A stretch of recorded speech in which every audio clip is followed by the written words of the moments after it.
Hello friends, Arvind study official में आप सभी का स्वागत है। तो आज के वीडियो में हम लोग गुप्तोत्तर काल के बारे में पढ़ेंगे। इससे पहले के वीडियो में हम लोगों ने गुप्त साम्राज्य के बारे में पढ़ा था।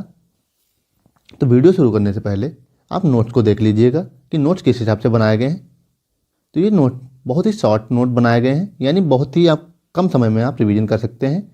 और इस वीडियो के देखने के बाद में आपका इस टॉपिक से एक भी क्वेश्चन छूटेगा नहीं, यानी इस टॉपिक को पूरा कवर करने की कोशिश की गई इस वीडियो में। आप चाहे जिस भी एग्ज़ाम की तैयारी कर रहे हों, सभी एग्ज़ाम के लिए यह रामबाण सिद्ध होगा और बहुत ही आसानी से इसे आप बहुत ही कम समय में याद कर सकते हैं। यह नोट्स आपको पीडीएफ फॉर्म में टेलीग्राम चैनल पर मिल जाएंगे, वहाँ से आप इसे डाउनलोड कर सकते हैं। तो चलिए वीडियो को शुरू करते हैं। गुप्तोत्तर काल का यह एक अन्य नाम है पूर्व मध्यकाल, इसे पूर्व मध्यकाल नाम से भी इसे जाना जाता है। गुप्त साम्राज्य के पतन के पश्चात उत्तर भारत के राजवंशों में थानेश्वर का पुष्पभूत जो वंश था वह सर्वाधिक महत्वपूर्ण और शक्तिशाली सिद्ध हुआ। इतिहास में यही राजवंश वर्धन वंश के नाम से प्रसिद्ध हुआ, यानी जो थानेश्वर का पुष्पभूत वंश था इसी का अन्य नाम वर्धन वंश पड़ा, यानी यह वर्धन वंश के नाम से इतिहास में प्रसिद्ध हुआ। थानेश्वर का पुष्पभूत वर्धन वंश जो है इसके बारे में पढ़ते हैं। तो थानेश्वर का जो पुष्पभूत वर्धन वंश है यह गुप्त साम्राज्य के पतन के पश्चात इस वंश का उदय हुआ। उत्तर भारत के राजवंशों में यह सर्वाधिक शक्तिशाली सिद्ध हुआ। थानेश्वर का पुष्पभूत वर्धन वंश को इतिहास में वर्धन वंश के नाम से जाना गया। थानेश्वर का पुष्पभूत वंश जो है इसके संस्थापक पुष्पभूत को माना जाता है। यह वंश वैश्य जाति से संबंधित माना जाता है। इसके कई शासक हुए हैं, नरवर्धन, आदित्यवर्धन, प्रभाकर वर्धन। और प्रभाकर वर्धन के बारे में देखें तो प्रभाकर वर्धन के दो पुत्र और एक पुत्री हुई। बड़े पुत्र का नाम राजवर्धन, उसके बाद में हर्षवर्धन और पुत्री का नाम राजश्री था। राजवर्धन की हत्या गौड़ शासक शशांक द्वारा कर दी गई थी, यानी गौड़ शासक शशांक द्वारा राजवर्धन की हत्या कर दी गई थी। राजवर्धन की हत्या के बाद हर्षवर्धन थानेश्वर का शासक बना। राजश्री जो प्रभाकर वर्धन की पुत्री थी उसका विवाह कन्नौज के शासक ग्रहवर्मन के साथ हुआ था।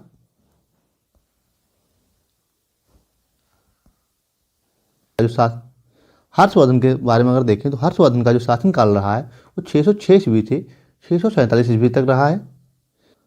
हर्षवर्धन राजवर्धन की मृत्यु के बाद 606 ईस्वी में 16 वर्ष की अवस्था में थानेश्वर का शासक बना। हर्षवर्धन को शिलादित्य नाम से जाना जाता है। ह्वेन-त्सांग के द्वारा हर्षवर्धन को शिलादित्य नाम से संबोधित किया गया था। हर्ष का राज्य विस्तार के बारे में देखते हैं। हर्ष ने शशांक गौड़ शासक जो था को पराजित कर कन्नौज पर अधिकार कर लिया था। जो शशांक था गौड़ शासक, इसने हर्ष के बड़े भाई राजवर्धन की हत्या की थी। उत्तर भारत के अन्य राजवंशों को भी हर्ष ने अपने अधीन कर लिया। हर्ष ने कुल 5 राज्यों को अपने अधीन किया था, जिसमें पंजाब, कन्नौज, गौड़ जिसका नाम बंगाल भी कहा जाता है, मिथिला, उड़ीसा, उड़ीसा का आधुनिक नाम ओडिशा है। हर्ष ने अपनी पुत्री का विवाह वल्लभी के शासक धुर्वसेन द्वितीय के साथ किया था और अपनी शत्रुता को समाप्त कर मैत्रीपूर्ण संबंध स्थापित किए। हर्ष एवं पुलकेशिन द्वितीय के बीच नर्मदा नदी के तट पर एक युद्ध हुआ था जिसमें हर्ष की पराजय हुई थी। जो पुलकेशिन द्वितीय था यह चालुक्य वंश का एक प्रतापी शासक था जिसने नर्मदा नदी के तट पर हर्ष को पराजित किया था। हर्ष जो था यह कश्मीर पर आक्रमण कर वहां से भगवान बुद्ध का दांत कन्नौज के निकट संघाराम में स्थापित किया था, यानी हर्ष ने कश्मीर पर आक्रमण कर वहां से भगवान बुद्ध का दांत को प्राप्त कर कन्नौज के निकट संघाराम में उसे स्थापित करवाया।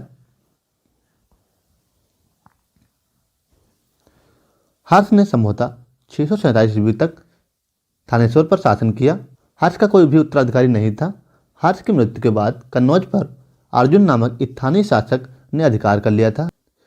कन्नौज पर त्रिपक्षीय संघर्ष के बारे में देखते हैं। तो कन्नौज पर त्रिपक्षीय संघर्ष कब शुरू हुआ? हर्ष के बाद कन्नौज विभिन्न शक्तियों का केंद्र बन गया था। यानी हर्ष की मृत्यु के बाद कन्नौज विभिन्न शक्तियों का केंद्र बन गया था, जिसमें कई शासक वर्ग कन्नौज पर शासन करने के लिए उत्सुक हुए। 8वीं शताब्दी में कन्नौज पर अधिकार करने के लिए 3 बड़ी शक्तियां उभर कर आईं: पाल वंश, प्रतिहार वंश और राष्ट्रकूट वंश। इन तीनों के बीच में संघर्ष आरंभ हो गया। यह संघर्ष लगभग 200 वर्षों तक चला। यानी कन्नौज पर शासन करने के लिए त्रिपक्षीय संघर्ष कितने वर्षों तक चला? 200 वर्षों तक यह चला, जिसमें पाल वंश, प्रतिहार वंश और राष्ट्रकूट वंश शामिल थे। त्रिपक्षीय संघर्ष के फलस्वरूप कन्नौज पर अंतिम रूप से प्रतिहार वंश विजयी हुआ। यानी प्रतिहार वंश के शासकों का कन्नौज पर अधिकार हो गया। बंगाल का पाल वंश के बारे में देखते हैं। तो ह्वेन-त्सांग ने अपने यात्रा वृत्तांत में लिखा है कि 7वीं शताब्दी के मध्य में बंगाल में 4 राज्य थे। यानी ह्वेन-त्सांग के अनुसार, उसकी यात्रा वृत्तांत में जो लिखा है उसके अनुसार 7वीं शताब्दी के मध्य में बंगाल में कितने राज्य थे? 4 राज्य थे। पुंडवर्धन, शुक्राणसुवर्ण, समतट और ताम्रलिप्त, ये 4 राज्य थे। अब इनके प्रमुख शासकों के बारे में देखते हैं। तो प्रमुख शासक गोपाल, जिसका शासनकाल 750 से 770 ईस्वी तक रहा है, यह पाल वंश का संस्थापक माना जाता है। गोपाल जो था यह पाल वंश का संस्थापक माना गया है। यह बौद्ध धर्म का अनुयायी था। यानी गोपाल जो है यह बौद्ध धर्म का अनुयायी था। इस गोपाल ने औदंतपुरी में एक मठ का निर्माण करवाया था। गोपाल के बाद में गोपाल का पुत्र धर्मपाल 770 ईस्वी में सिंहासन पर बैठा। अब इसके बाद में देखते हैं धर्मपाल के बारे में। धर्मपाल जो था इसका शासनकाल 770 से 810 ईस्वी तक का रहा है। यह गोपाल के बाद उसका उत्तराधिकारी सिंहासन पर बैठा था। यानी यह गोपाल का पुत्र था। धर्मपाल कन्नौज के त्रिकोणात्मक संघर्ष में उलझा रहा था। यानी जो त्रिकोणात्मक संघर्ष हुआ था कन्नौज पे, उसमें यह उलझा रहा। बौद्ध धर्म का अनुयायी था। धर्मपाल जो है यह बौद्ध धर्म का अनुयायी था। धर्मपाल विक्रमशिला विश्वविद्यालय की स्थापना करवाई थी। धर्मपाल को गुजराती कवि सोढल ने उत्तरापद स्वामी की उपाधि से संबोधित किया था। यानी जो धर्मपाल था इसको उत्तरापद स्वामी के नाम से भी जाना जाता था। धर्मपाल के बाद में उसका पुत्र देवपाल सिंहासन पर बैठा। इसका शासनकाल 810 ईस्वी से 850 ईस्वी तक का रहा है। धर्मपाल के बाद धर्मपाल का पुत्र गद्दी पर बैठा। इसने मुंगेर को अपनी राजधानी बनाया था। तो मुंगेर को अपनी राजधानी किसने बनाया? तो देवपाल ने मुंगेर को अपनी राजधानी बनाया था। इसी के शासनकाल में अरब यात्री सुलेमान भारत आया था। इसके बाद देखते हैं महिपाल प्रथम के बारे में। तो महिपाल का जो शासनकाल रहा है वो 978 से 1038 ईस्वी तक का रहा है। पाल वंश का यह दूसरा संस्थापक माना जाता है। यानी महिपाल प्रथम को पाल वंश का दूसरा संस्थापक माना जाता है।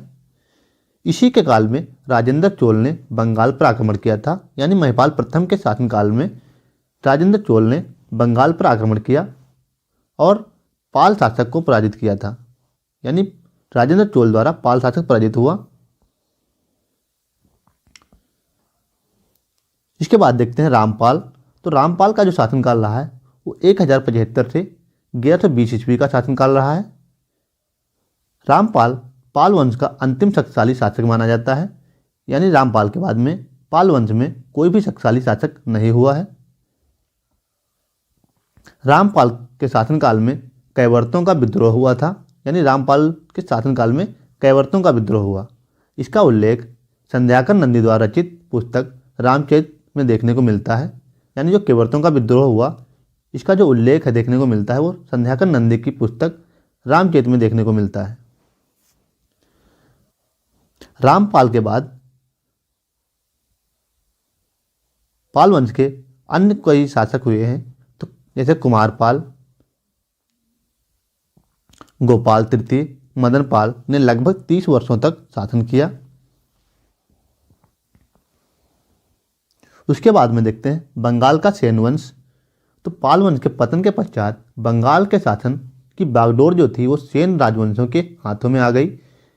यानी पाल वंश के पतन के बाद बंगाल की जो बागडोर थी वो सेन राजवंशों के हाथों में आ गई थी।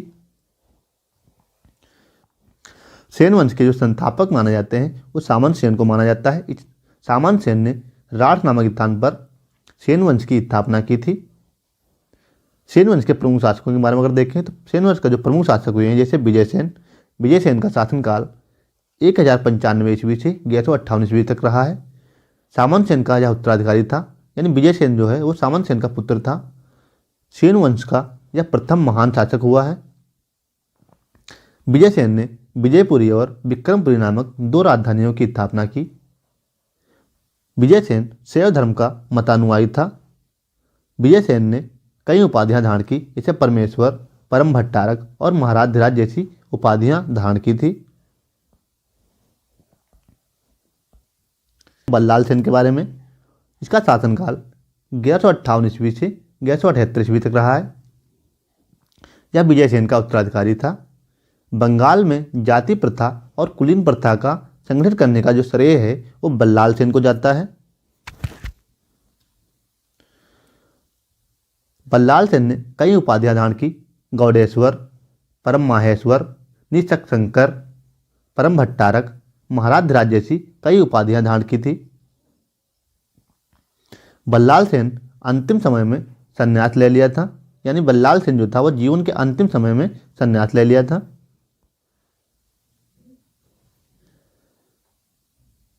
अब देखते हैं इसके बाद में लक्ष्मण सेन के बारे में, जिसका शासनकाल 1179 से 1205 ईस्वी तक रहा है। यह सेन वंश का अंतिम महान शासक हुआ है। यह बल्लाल सेन का उत्तराधिकारी था। बंगाल की प्राचीन राजधानी गौड़ के निकट ही एक अन्य राजधानी लक्ष्मणवती का निर्माण किया, जिसका आधुनिक नाम लखनौती है। गढ़वाल शासक जयचंद्र को इसने पराजित किया। गढ़वाल के शासक जयचंद्र को इसने पराजित किया। लक्ष्मण सेन के दरबारी कवि श्रीधर थे। यानी जो लक्ष्मण सेन है इसके दरबारी कवि श्रीधर थे। एग्जाम में क्वेश्चन पूछा गया है, बहुत ही महत्वपूर्ण है, आप इसे याद रख सकते हैं। लक्ष्मण सेन का दरबारी कवि श्रीधर था। लक्ष्मण सेन ने लक्ष्मण संवत का प्रचलन किया था। लक्ष्मण सेन वैष्णव धर्म का अनुयायी माना जाता है। लक्ष्मण सेन वैष्णव धर्म का अनुयायी था। इसने परम भागवत की उपाधि धारण की थी। लक्ष्मण सेन ने परम भागवत की उपाधि धारण की। इस वीडियो में इतना ही। अगर वीडियो अच्छा लगा हो तो वीडियो को लाइक करें और चैनल को सब्सक्राइब कर लें, ताकि इसी प्रकार के जीके वीडियो आप तक पहुंचते रहें। इस वीडियो का PDF आपको टेलीग्राम चैनल पर मिल जाएगा, वहां से आप डाउनलोड कर सकते हैं। तो चलिए मिलते हैं नेक्स्ट वीडियो में, तब तक के लिए जय हिंद।